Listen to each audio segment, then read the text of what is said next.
Saya akan membahas satu kisah yang luar biasa tentang fadilatus sedekah, tentang keutamaan daripada sedekah di jalan Allah Subhanahu wa taala.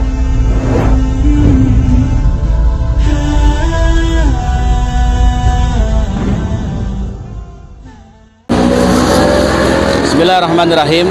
Assalamualaikum warahmatullahi wabarakatuh. Alhamdulillahirabbil alamin. Wassalatu wassalam ala Rasulillah wa ala alihi wa sahbihi wa mawalah. Ikhwan fillah yang dirahmati Allah Subhanahu wa taala, insyaallah pada kesempatan kali ini saya akan membahas satu kisah yang luar biasa tentang fadilatus sedekah, tentang keutamaan daripada sedekah di jalan Allah Subhanahu wa taala.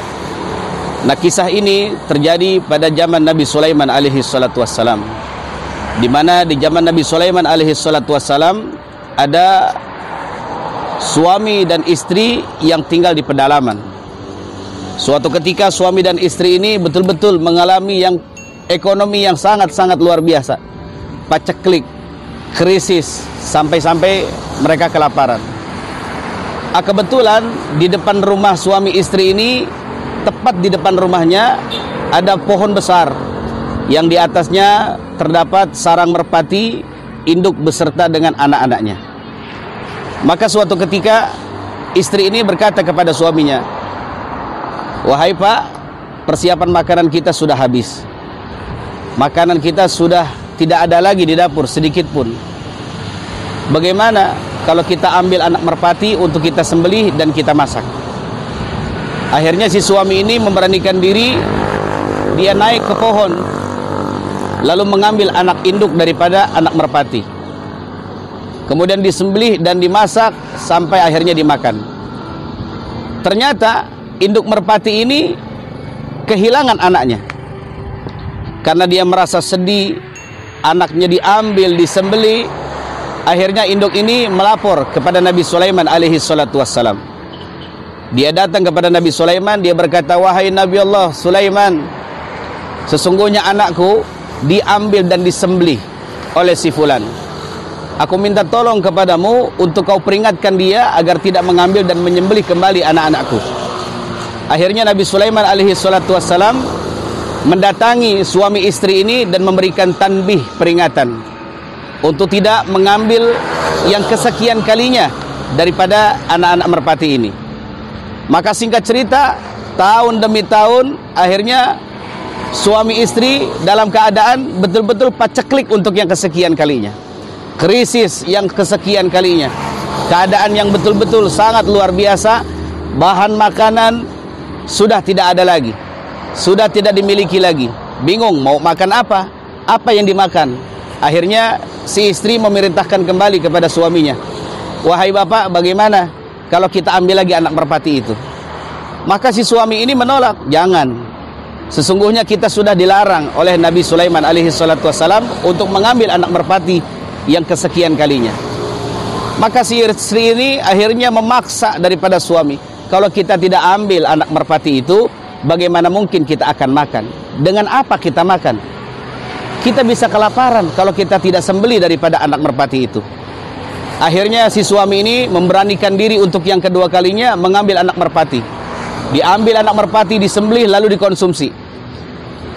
Kemudian induk merpati ini kembali melapor kepada Nabi Sulaiman alaihi salatu wassalam. Dia melapor untuk yang kedua kali, "Wahai Nabi Allah Sulaiman, anakku diambil lagi, disembelih lagi untuk yang kedua kalinya. Bagaimana ini? Saya minta tolong kepadamu, peringatkan kembali agar dia tidak menyembelih daripada anak-anakku lagi." Akhirnya Nabi Sulaiman alaihi salatu wassalam memerintahkan dua jin, minal masyriq wal maghrib, yang dari timur, dari barat, dipanggil dua jin ini oleh Nabi Sulaiman alaihi salatu wassalam.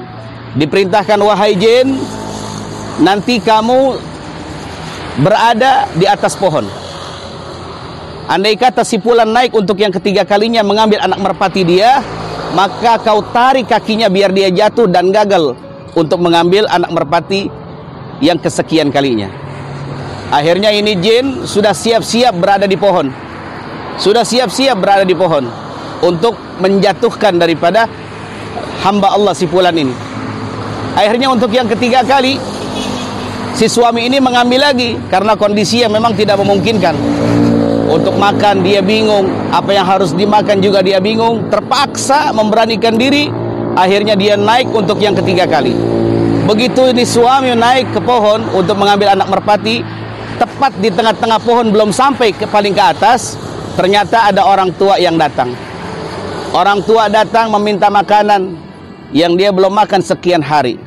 Maka si istri mengatakan, wahai suamiku, ini ada orang tua yang datang ke kita, dia minta makan, sedangkan kita tidak memiliki apa-apa.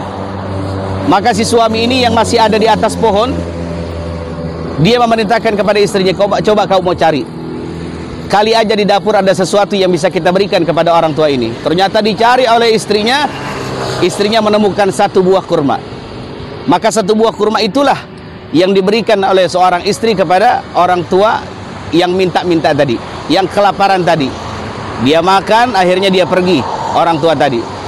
Kemudian suami melanjutkan, naik sampai ke atas, dia ambil anak merpati untuk yang ketiga kalinya. Berhasil sampai dia turun ke bawah pun tidak ada satupun halangan. Maka si induk merpati tahu anaknya diambil lagi, disembelih lagi, dia lapor untuk yang ketiga kali kepada Nabi Sulaiman alaihi salatu wassalam. Wahai Nabi Allah Sulaiman, sudah 3 kali terjadi anakku diambil dan disembelih, bahkan dikonsumsi. Bagaimana ini? Maka Nabi Sulaiman alaihi salatu wassalam memanggil 2 jin. Wahai jin, minal masyriq wal maghrib, engkau sudah aku tugaskan untuk menjatuhkan, menarik daripada si fulan kalau dia naik mengambil anak merpati dia yang ketiga kalinya. Kenapa kau tidak lakukan? Maka kedua jin ini berkata kepada Nabi Sulaiman, wahai Nabi Allah Sulaiman, sesungguhnya ketika dia naik di tengah-tengah pohon, ada orang tua yang meminta makanan, dan istrinya memberi makanan 1 butir buah kurma. Ternyata 1 butir buah kurma itu menyelamatkan dirinya. Aku dilempar, wahai Nabi Sulaiman, oleh malaikat-malaikat yang diutus oleh Allah Subhanahu wa taala ke arah timur dan ke arah barat, sehingga aku tidak mampu untuk menjatuhkan daripada si fulan tadi. Dari kisah ini saudara yang dimuliakan Allah Subhanahu wa taala, bahwa sesungguhnya benar apa yang dikatakan oleh baginda Rasulullah sallallahu alaihi wasallam. Rasulullah mengatakan as-shadaqatu tadfa'ul bala. Sesungguhnya sedekah itu bisa mengangkat bahla, musibah dan bencana. Siapapun di antara kita yang bersedekah karena Allah Subhanahu wa taala, ikhlas karena Allah Subhanahu wa taala, maka Allah Subhanahu wa taala akan jauhkan mereka dari segala bentuk bahla dan bencana, sebagaimana kisah yang terjadi pada zaman Nabi Sulaiman alaihi salatu wassalam. Maka bersedekahlah di jalan Allah Subhanahu wa taala. Jangan pernah kita takut, jangan pernah kita takut miskin harta kita. Ingat Rasulullah sallallahu alaihi wasallam mengatakan, "Man naqasa malun min shadaqatin bal yazdad bal yazdad bal yazdad." 3 kali baginda Nabi Muhammad sallallahu alaihi wasallam mengatakan, tidak akan pernah berkurang sedekah yang kita berikan di jalan Allah Subhanahu wa taala, kecuali akan bertambah, bertambah dan bertambah. Artinya apa? Semakin banyak kita bersedekah di jalan Allah, maka semakin ditambah harta kita oleh Allah Subhanahu wa taala. Tapi ingat, semakin kita bakhil, pelit untuk tidak mengeluarkan sedekah, maka semakin itu pula Allah Subhanahu wa taala akan memberikan kesusahan, kesulitan, kehimpitan hidup dalam kehidupan kita. Mudah-mudahan kisah ini bermanfaat dan bisa menjadikan pelajaran buat kita semua. Assalamualaikum warahmatullahi wabarakatuh.